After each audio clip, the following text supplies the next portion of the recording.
Good afternoon, and thanks for waiting for my talk. And I'm very happy to see such a great audience. I'm Dipro. I'm originally from Calcutta. I live and work in Amsterdam. And I have been working with Node.js for some time, and I love the technology. And today I wanted to share some of my experiences with you.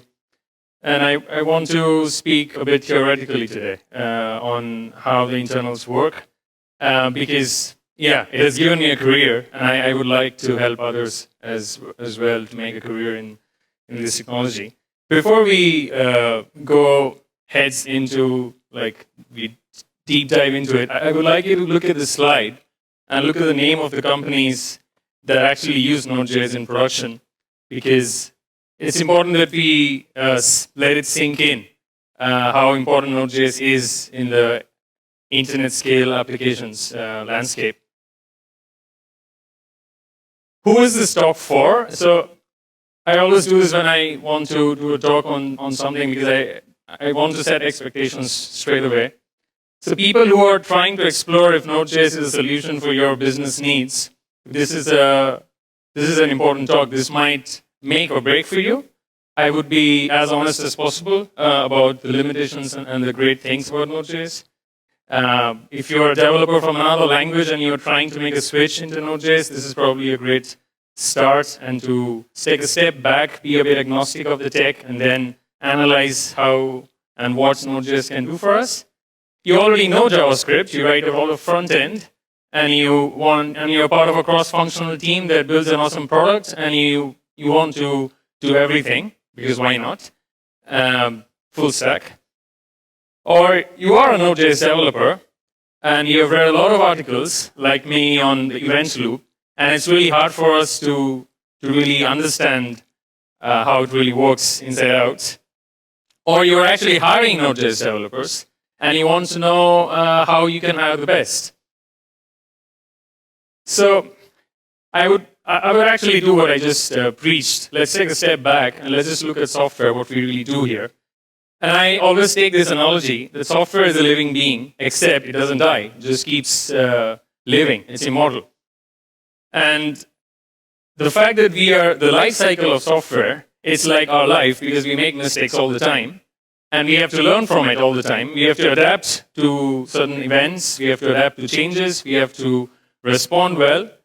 And that's what software lifecycle is all about. It's about learning about your software. It's about adapting, constant learning.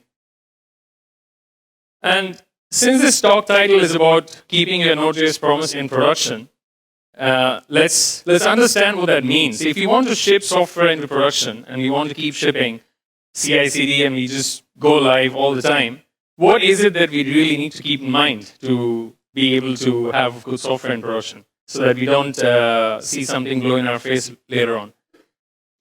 So I wanted to bring, again, the same metaphor of our life, of our real life and software, because that has to be an age-old analogy from object-oriented programming paradigms. So when we think of logging, it's basically us trying to write a journal of each and every day, each and every moment, what we thought, what we want to spit out, what we want to keep a track of. And then we go into the future, and then we think, what is it that I did this day last year? Facebook reminds you, right? That's your logging of your software. You want to, of course, there's a retention period, there's a cost of it, but you want to log as much as you can. And initially, when you're going into production, you want to log aggressively, because you want to know everything about your software. Observability is about self-awareness. You want to be aware of what your software is doing. You want to be aware when an event happens, when an outage happens, when there is an incident. You want to be alerted as soon as possible. Not by your customer, because that's bad, but yourself, so that you can act before the customer acts. Profiling. There was a talk earlier that was focusing a lot on this, and this is one of my favorite stuff. This is something that we do predominantly in development. We don't do after going to production, because then something has probably gone wrong. But it's important that we do as much profiling as possible when we are developing software, because this is the only way where you will be able to know how your software is working inside out. Because we use so many middleware, we use a lot of node modules, libraries, and if you don't profile, and I'll come to it, a case study later on how we had to meet our SLA.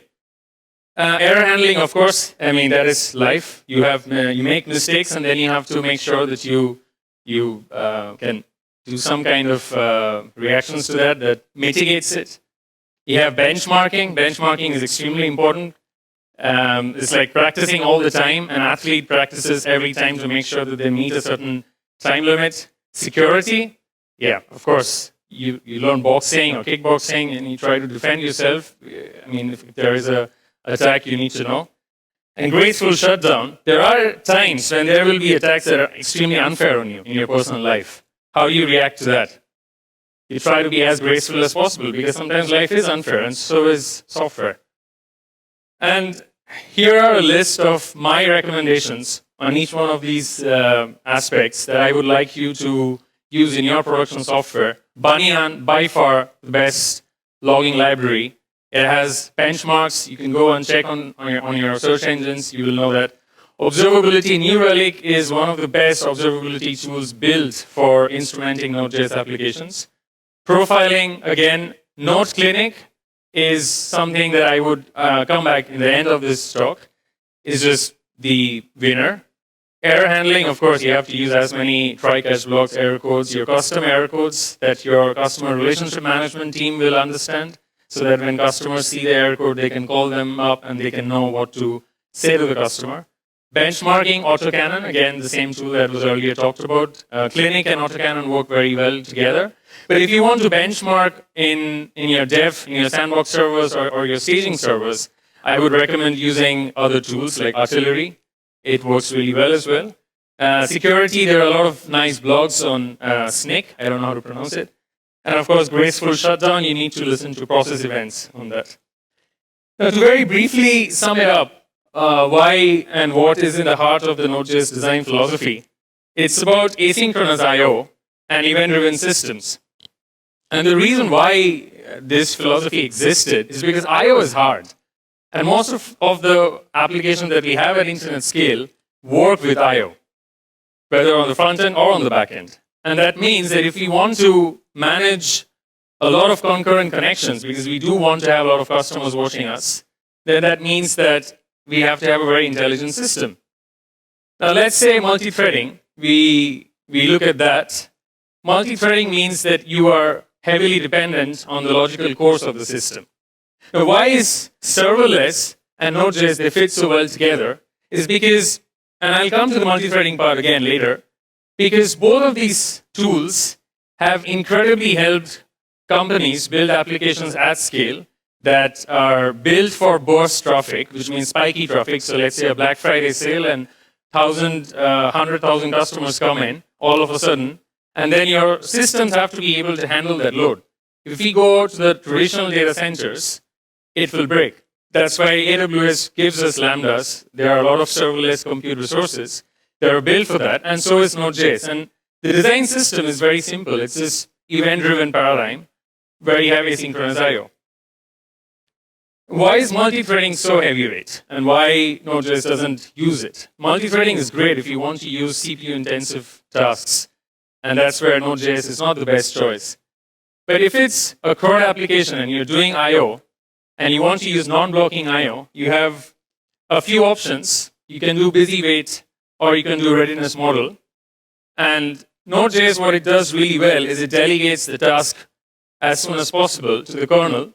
Depending on the operating system, if it's Linux, it will use EPOL, and if it's OS X, it will use KQ. If it's Windows, it uses another system. And because of that, the developers have come up with a library called Libuv that manages the kernel level event loop that will manage the non-blocking I/O for you out of the box. And what is this EPOL? It is basically your I/O demultiplexing that is coming to the rescue. It has a list of file or socket descriptors, and it has an event queue. And what that means is your non-blocking I/O gets a request from your application, and it's immediately, the program control doesn't block. It passes to the event demultiplexer, the network interface. It keeps a file descriptor, and it keeps a record When it gets ready, it pushes it into the events queue, and it comes back on the event loop, and the event loop will execute the microtasks that are going to be executed after the callback is executed. This is basically what the event loop is.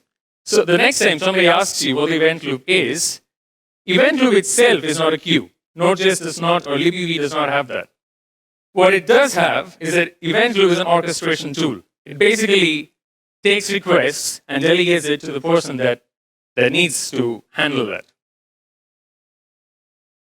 The event loop is single-threaded. There is no doubt about that. But we often say about Node.js that Node.js is a single-threaded application. Is a single-threaded language. But it's not true. Because Node.js, your Node.js code runs on a single thread. But Node.js has a concept called thread pool implemented in Libuv, which by default its size is 4. And that means that there are sometimes, depending on the functions, it will be delegated to the thread pool. Now we need to know in which cases that the I/O is delegated to the thread pool. If we are doing anything regarding file system, file access, it will be delegated to the thread pool. If we are doing anything regarding DNS lookup, it will be delegated to the thread pool.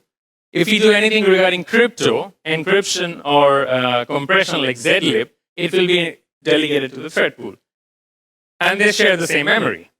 And what that means is, if you're not aware of your CPU-intensive work, and you're not increasing the size of your thread pool, it means that all the concurrent connections will starve your event loop, because your event loop is not the one that is getting blocked, but the thread pool is blocked, and you don't want to block your event loop or your worker pool. There are some great talks, of course, take screenshots and please look at them. And and I want to have a comparative case study of the event loop versus the thread pool. The event loop is responsible for managing the network I/O. So if you're making an HTTPS call, it is going to be handled by the event loop. If you're making very expensive tasks, that is going to be delegated to the thread pool. Event loop does not have a queue. It depends solely on the kernel. But the thread pool, it does have a queue. The most important part of this talk is this slide, which I really would like all of us to be aware of and mindful of, is that we don't write code that is blocking or starving the event loop, because this is what makes our applications slow, our applications lose money and customers. We can never use the sync methods from any Node.js API. Unless we are just trying to experiment with something in our local CLIs, we cannot use sync, because it just doesn't delegate the intensive tasks to the thread pool. We shouldn't use JSON.parse and JSON.stringify. There are case studies that I will go to the end from the clinic benchmarks. And I recently came to know of this because I profiled my application, because I had no idea that JSON.parse was so expensive. There are better asynchronous JSON modules like JSON Stream, and you should always use streams for anything that you can, because these synchronous tasks are so expensive that you're blocking the event loop for that. Why does it matter? It matters because you want to build fast applications. You want to build applications. Node is built with its network layer, low-level network layer, so that it can build very fast, scalable applications. But you have to be aware of how the event loop works. If you block the event loop, then you're going to build slow applications. And that means that with any kind of malicious inputs, which might really slow, then at worst case, you'll have a DDoS. And at the best case, you'll have a very slow application. The oversimplified tip that I want to give to you is that since Node.js at the heart of it is passing functions as higher order functions to something else, and it's executing callbacks in the event loop, make sure that every client function that you have is a very minimalistic function, takes a deterministic number of arguments, and has a time complexity that is met, that is an average complexity for that number of arguments. If it's greater than that number of arguments, then that size of arguments that it can accept, just block it, don't accept it, that input. And make it so small that the functions don't keep executing for a long time, because that means if the callbacks execute for a long time, the event loop is going to be blocked. Now the tips. Always use async await. It has not been in Node.js for some time, because when Node.js came, there was a decision in 2010 by the makers that they didn't want to have promises. they had callbacks. Later on, promises came into the picture, and then async await came into the picture. And there are several blogs, there are several talks that tell you why async is much faster. This is the blog that on V8 it tells. The first one is the task queue, where the event loop is executing the tasks. And then there is another there's another queue called the microtask queue, where after you await, the awaited statements are executed in the microtask queue. And this is one of the best blogs that will tell you why async is faster than promises. Again, another slide for that. Await beats Promise.then. So you might think that Promise.then and async await is the same. It's just syntactic sugar, because a lot of blogs tell you that. But it's not that. Async await is not just syntactic sugar. The way async functions work is fundamentally different from promises. If you are having a function that is doing promise chaining, then it doesn't suspend the function execution. It keeps executing the function, and the cost of keeping a stack trace of an asynchronous function is much higher in a function that has promises. But if you're using asynchronous functions that is awaiting on it, then it gets interpreted in V8 as a resumable function. That means that it can suspend its execution at every awaited point, and then the cost of keeping the stack trace is much lower, which is why the performance of async functions are much faster than promises. Well, I had to show some code samples, so I showed this. Promise.all beats sequential await. If you have a lot of independent asynchronous functions that you're awaiting, it's best that you take those promises and you use Promise.all to execute those promises, because they execute those asynchronous functions near parallel. And if you're going to have sequential awaits, it's going to block the event loop. Use clinic.js locally to inspect blocking event loop. I can't recommend this tool more. Follow Matteo Collina, who's the author of this tool. I met him in a conference recently, and he recommended this tool, and it has been a game changer for my Node.js career. Because I basically inspect everything with this. This is a screenshot of Clinic Doctor. It tells you if there is any issue. Of course, initially when I ran this, it had issues. It tells you I/O issues. It tells you event loop issues. It tells you memory leaks. And then you run Bubbleprof, and it tells you a snapshot of where exactly how much time you're spending. And it also tells you whether you're spending in a Node module or in your own code. And I found out that I was spending a lot of time in JSON refs. And I found out that that was slowing my application down, because my tier 1 service needs 30 to 40 milliseconds at P99, which means 99% of our requests have to be resolved within 30 milliseconds. And I can't, because my JSON parse was taking 170 milliseconds. And I found out using Bubbleprof. Now, how did I benchmark it? I used autocannon with Clinic. And if you run this, it means on one terminal, you autocannon your Node server, and you bombard it with so many requests. It tells you how many percentile it could attain, how many requests was the throughput of your server. And at the same time, you can listen on your Node.js server with Clinic Bubbleprof. It tells you asynchronous delays. It gives you a stack trace. If I go back, I don't have it, I guess, but yeah, it should have been there. But yeah, it even gives you a stack trace, tells you which line of your code you're having the delay. I'm almost out of time, so I'll just skip through it. What makes you a good Node.js developer is not debating over design patterns, TypeScript versus JavaScript. What makes you a good Node.js developer is going into the internals of Node and understanding how it works inside out, understanding how to profile your server, and use data to back up your decisions. And that's it. This is my thank you to you. If you want to connect with me on Twitter, that's my Twitter handle, and let's keep talking. Thank you. Thank you, Dipro.